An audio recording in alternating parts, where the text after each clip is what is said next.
Thank you for joining us for Ask a Historian. I'm Matthew Wilkinson, historian with Heritage Mississauga.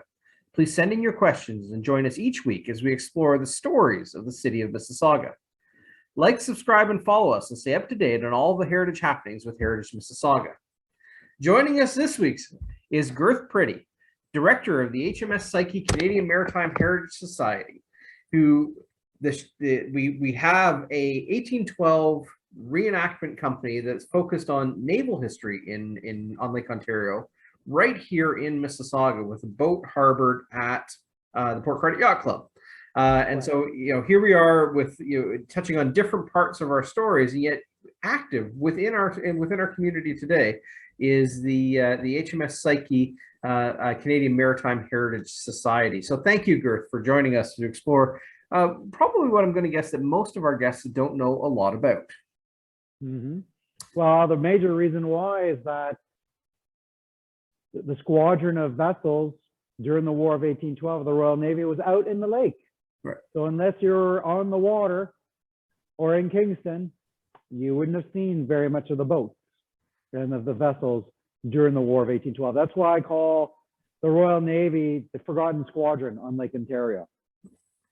So the vessel that you have today is a replica longboat from the Royal Navy that would have been active on Lake Ontario and attached to the HMS Psyche. Can you tell us a little bit about the story of the original Psyche? Certainly.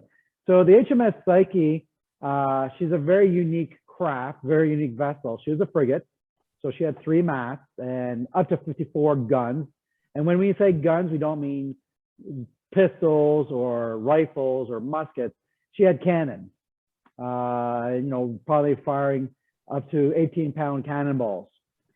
What makes her unique, and this is the reason why myself and my co-director chose to bring the Psyche to light of the public, is that she was prefabricated in England, because the Royal Navy, the Admiralty in London, believed that there was not enough seasoned lumber or enough skilled shipwrights and carpenters in the Kingston area.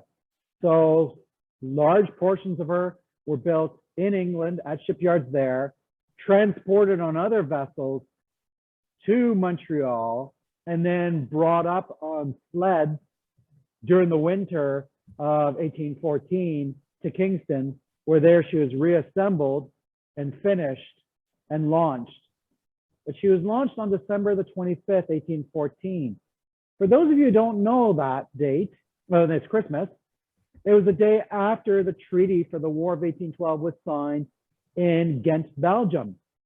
So it took at least 3, if not 4 months for the news to finally make it all the way back to Quebec City, Montreal, and eventually to Kingston. So the vessel, the frigate, was launched, but never commissioned.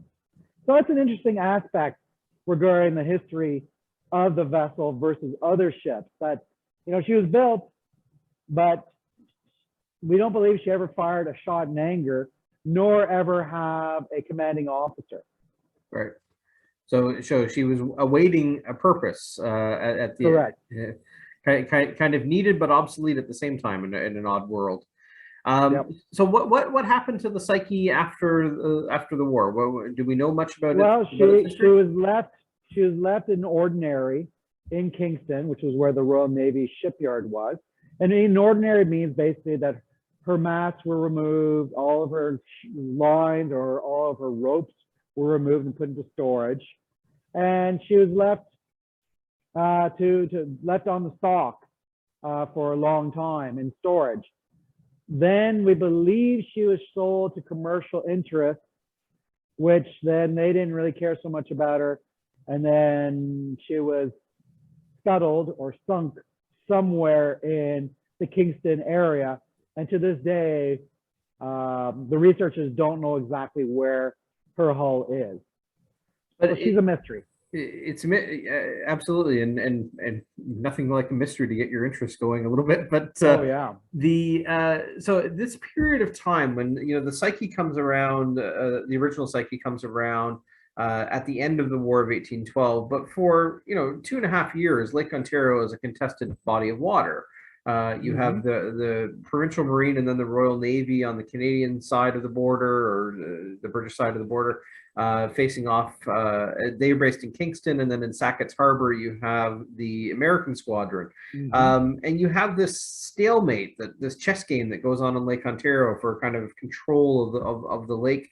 You know, for those that don't know much about this period of time, of large armed ships. We even had a ship of the line in the HMS St. Lawrence on Lake Ontario. 112 guns. It's hard to fathom. More guns than the Victory. More guns than HMS Victory. Yep. Hard to fathom. But can you give us a sum up, if you will, on kind of this ebb and flow of a stalemate that plays out on Lake Ontario? Well, it was realized by both the British and the Americans that they could not afford to lose control of Lake Ontario. So they realized that if you lost control of the lake, then you lose control of all the upper Great Lakes, because that's the only way that supplies could get to Lake Erie, Lake Huron, Lake Superior, Lake Michigan, and to all the different forts, whether American or British. Even the Duke of Wellington said, no, you must control access to the lake. So what basically happened on Lake Ontario is it turned into a naval arms race. So the Americans would start building a larger vessel with more guns. Then the British would start building a bigger vessel with more guns. So it was just going back and forth until finally the British built the HMS St. Lawrence, a first-rate ship of the line with 112 guns. And then the Americans said, okay, we're staying in port until our next bigger ships are built. So when the war ended, Sackett's Harbor had 2 ships being built that would carry 120 guns. Those ships never were launched because of the end of the war. And actually one of them, the US New Orleans, she got the nickname of the US Never Wet because she was on land until the late 1880s. And eventually her wood was sold to become pencils. So that was the whole scenario. It's like, okay, I'm going to build something bigger. Whoa, they built something bigger. We're staying in ports because now this bigger ship and its supporting vessels are out on the lake on a patrol or chasing after enemy ships or raiding each other's supply depots. Well, we're going to wait until our next bigger vessel is built. Oh, okay, we just launched this bigger ship. Now it's our turn to go out. Oh, wait a minute, they got a bigger ship. We got to start building bigger. So it went back and forth like that for about 1.5 to 2 years, and mostly built out of green lumber because they couldn't build. There was not enough aged dried lumber in the area. So after the war, the ships, they put them in ordinary, then they scuttled them because they were starting to rot and fall apart already. Right. So very short-lived lifespans for the ships. And yeah, one of the things I found, there's a great book that I highly recommend, and that's the Robert Malcolmson's Lords of the Lake, a phenomenal read. And I don't know if there's others that you would recommend, but one of the things I found baffling to understand where the ships get captured and then renamed, and what was a British ship is now sailing with the Americans and then gets recaptured and back with the British. Well, that was the whole goal by both squadrons, is to try and capture each other's ships. And sometimes it occurred, or capturing merchant vessels. Right.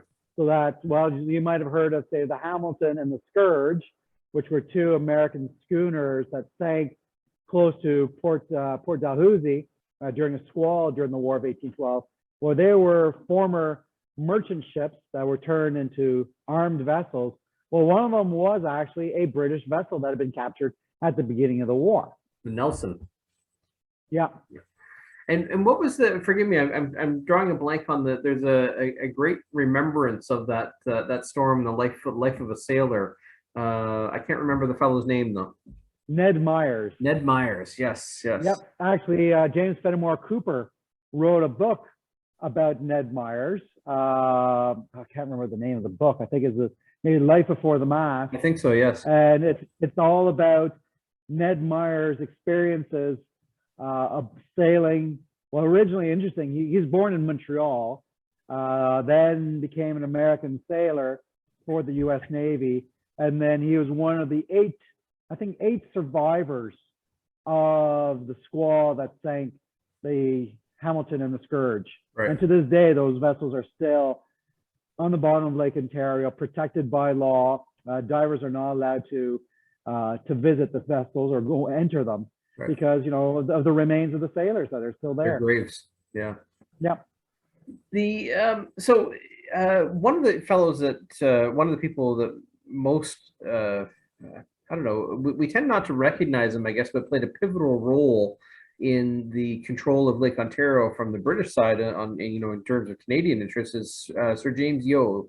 You know, why is it that we've kind of forgotten this character, this person, where, you know, somebody like Sir Isaac Brock is somebody who is elevated certainly in our consciousness of his deeds? Well, the major reason he's not as well known is that he did not die here in Canada or in British North America during the War of 1812. He actually died just after the war, I believe, from yellow fever off the coast of Africa. Secondly, most of the naval engagements or naval actions on Lake Ontario, well, they're far from land. Right. So no one saw them really. And, you know, there was no major battle on Lake Ontario. There again, as I mentioned, there are more of the squadrons patrolling. On occasions, they saw each other's squadrons, they would chase each other, always trying to get the best sailing conditions. Like, oh, sorry, there's no wind. All right, we're gonna head back into port. Or the bad weather, they just couldn't get close enough.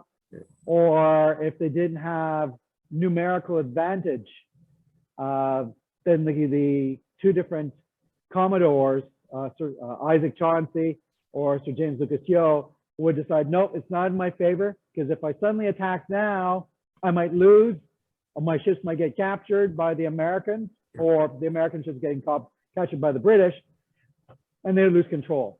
So he's not well known at all. Yeah, you know, again, it's all about Sir Isaac Brock and Chief Tecumseh, and as well as Laura Secord are probably the best known characters during the War of 1812.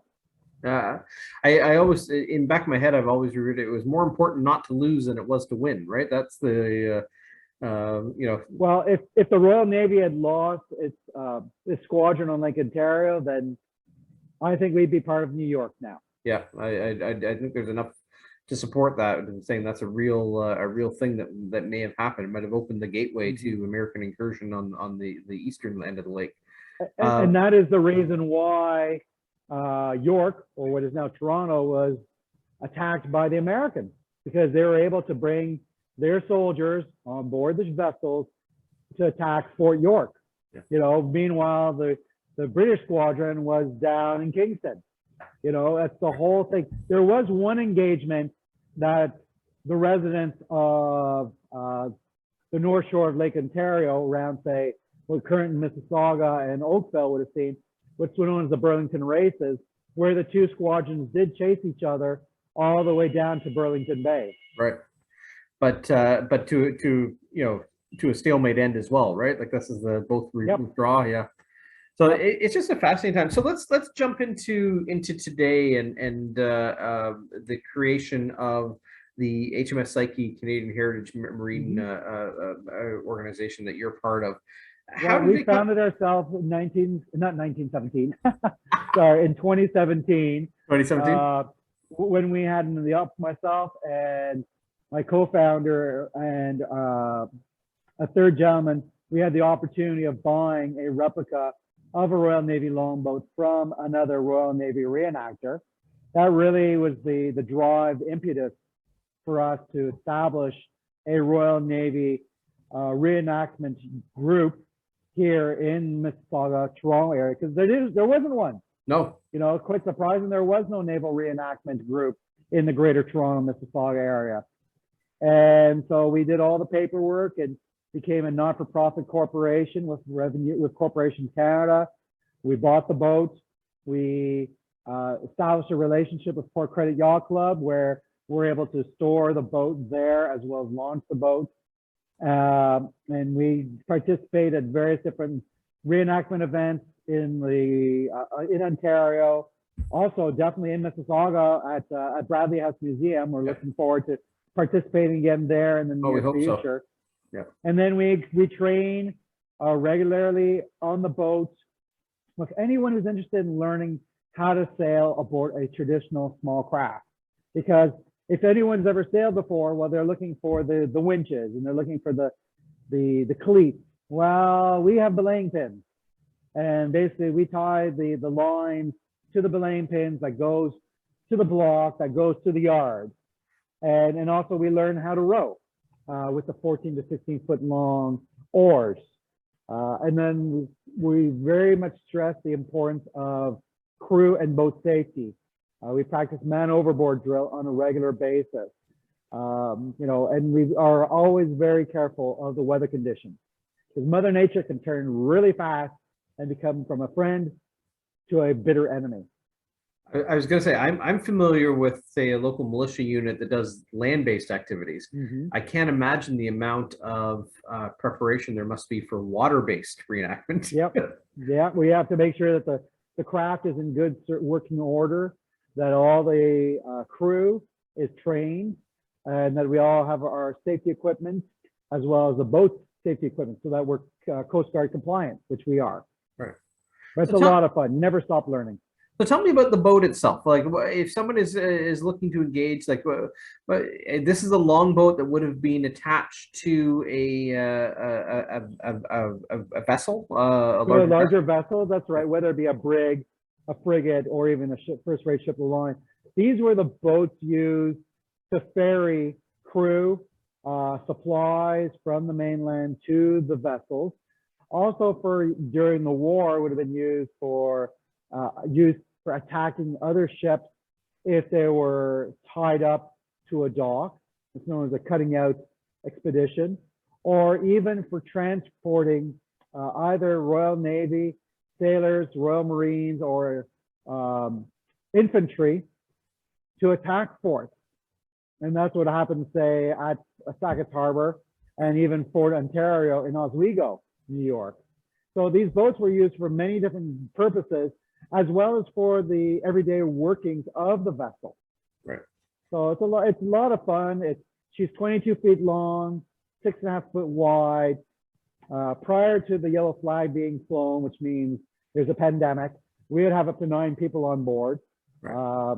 And then we also even have a small little brass swivel gun at the bow, which could be used for attacking other small craft, or also as a signal gun. Right. And this is like, I know you've had it out to the engagement of Bradley a couple of times. Mm-hmm. Yep. And you participated at other events. Like, you participate not only on land where people can come see the boat, but you're on the water most of the time, I would imagine. Exactly. Yeah.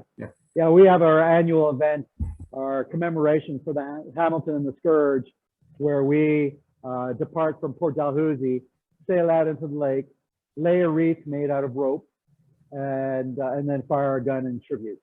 Wow, that's wonderful. So how can people find out more about HMS Psyche and well, they can visit our website, HMS Psyche, that's psyche.ca, and also we have a fantastic Facebook group page called HMS Psyche Canadian Maritime Heritage Society. So you can join the Facebook group page, and then if you're really keen, you can actually join us for a free learning sail. And if you really enjoy it, you can join the crew just to sail, or eventually decide to become a naval reenactor. And we're open to anyone over the age of 16. That's incredible that you do this. And from the reenactment world, I mean, you bridge 2 worlds here. You're part of an organization that has a wider mandate. But what do you do in the reenactment world? Well, in the reenactment world, when we're on land, I'm the ship's cook. So I cook period recipes with either salt beef, salt pork, ship's biscuits, oatmeal, dried peas, and on occasion, when I can find it, get some fresh supplies. And then on board the boat, I'm the gun captain, firing the gun with my powder monkey, and also I'm the captain of the foremast, so I'm responsible for that mast and its sails. Okay. And how long? Making sure everyone's having fun. How long have you been doing the reenactment part? From the naval perspective, on a full-time, well, as full-time volunteer basis possible, since 2016, 2017. Okay. But I started way back in the 90s, serving both in militia groups as well as learning to sail aboard the HMS B out of Penetanguishene. So there are different naval historic sites around the province, just that they're not well known. Right. And for anyone looking to experience some of the larger tall ships, I highly recommend Discovery Harbor up in Penetanguishene. Yeah, but you know, right here at home, check out the HMS Psyche Canadian Heritage. Sorry, I'm drawing my line. Canadian Maritime Heritage Society, yes, at www.hmspsyche.ca, and you know, check out the what they do. Go to the Facebook page; they got some wonderful pictures up. And if you're interested, take a stroll on down to the Port Credit Yacht Club and connect with the Psyche and with Gurth and his crew, and come aboard. And we might, if we impress you, we might keep you. There we go. I like the analogy. Yeah. Impressment might be optional, maybe not.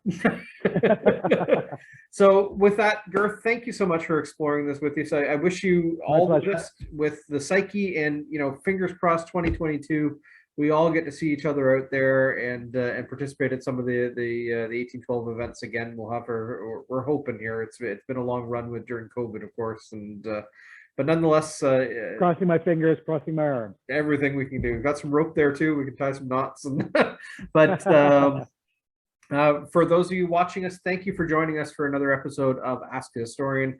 Thank you to Gurth Pretty of the HMS Psyche Canadian Maritime Heritage Society. Again, visit them at hmspsyche.ca, and of course their Facebook page as well, to explore the stories of the HMS Psyche. And also, Gurth, I forgot to mention that you are the organizer of the HMS Pickle Battle of Trafalgar commemorative dinner as well. Correct. Yeah. And by all means, check out that and support that every year. And a highly a growing event, but a highly symbolic one here in our local realms. And I just, again, thank you so much, and thank you for joining us with Ask a Historian. Don't forget to like and subscribe and stay up to date on all the heritage happenings with Heritage Mississauga, and we'll see you in next week's episode.